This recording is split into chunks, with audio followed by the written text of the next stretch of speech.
Resilience is recovery speed.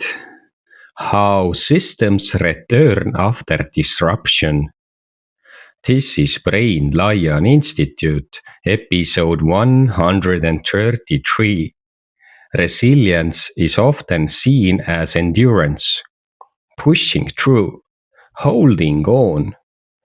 But biologically, resilience looks different. All systems activate: stress, reaction, disruption.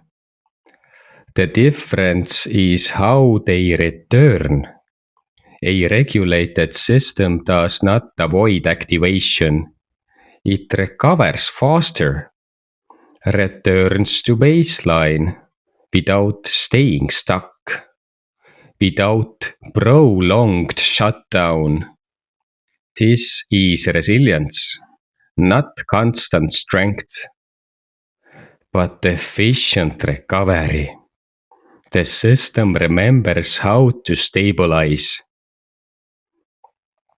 Next episode: why activation does not reset the system. If this resonates, please subscribe, like, comment, and share. It helps the channel grow.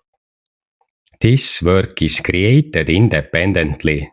If it supports you, support link is available on the channel page. Thank you.